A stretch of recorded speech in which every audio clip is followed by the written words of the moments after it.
10 மற்றும் 12ஆம் வகுப்பு பொதுத் தேர்வில் நல்ல மதிப்பெண்கள் பெற்ற மாணவர்களுக்கு தாவேக சார்பில் விருது வழங்கும் விழா மாமல்லபுரம் தனியார் விடுதியில் நடைபெற்று வருகிறது.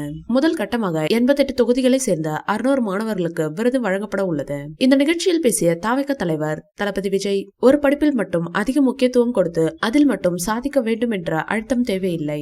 நீட் மட்டும்தான் உலகமா? நீட்டை தாண்டியும் உலகம் இருக்கிறது.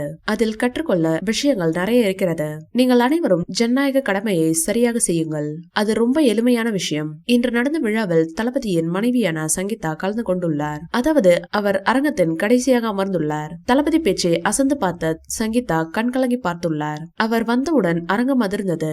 இதுவரை ஊழல் செய்யாத நம்பிக்கையானவர்களை தேர்ந்தெடுங்கள். ஓட்டுக்கு பணம் வாங்காதீர்கள். அந்த கலாச்சாரத்தை ஊக்குவிக்காதீர்கள். அடுத்த வருடம் வண்டி வண்டியாக வந்து பணத்தை கொட்டுவார்கள். அது உங்களிடமிருந்து கொள்ளையடித்த பணம். அதை என்ன செய்ய வேண்டும் என்று உங்களுக்கு சரியாக தெரியும். உங்கள் குழந்தைகள் மேல் எந்த அழுத்தத்தையும் போடாதீர்கள். அவர்களுக்கு என்ன பிடிக்கும் என்பதை தெரிந்து அவர்களை வழிநடத்துங்கள். பிரிவினைவாத சிந்தனை பக்கம் போய்விடாதீர்கள். இயற்கையின் வெயில் மழையில் சாதி இருக்கா? விவசாயிகள் சாதி மதம் பார்த்தா விதைக்கிறார்கள்.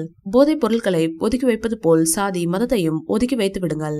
தந்தை பெரியாருக்கே சாதி சாயம் பூச முயற்சிக்கிறார்கள். ஒன்றிய சிவில் சர்வீஸ் தேர்வில் சாதி ரீதியான கேள்விகளை கேட்டு வைத்திருக்கிறார்கள். இதெல்லாம் நான் வன்மையாக கண்டிக்கிறேன். இந்த உலகத்தில் எது சரி தவறு என்று அலசி ஆராய்ந்தாலே நல்லபடியாக வாழலாம். தொழில் ரீதியாகவும் அறிவியல் ரீதியாகவும் யோசிங்கள். உலகத்தை எதிர்கொள்ள அது ஒன்றே வழி என பேசி முடித்தார். இந்த வீடியோ பிடிச்சிருந்தா லைக் பண்ணுங்க, ஷேர் பண்ணுங்க. மேலும் விஜய் சார் பண்ற தகவல்களுக்கு எங்க சேனலை சப்ஸ்கிரைப் பண்ணுங்க.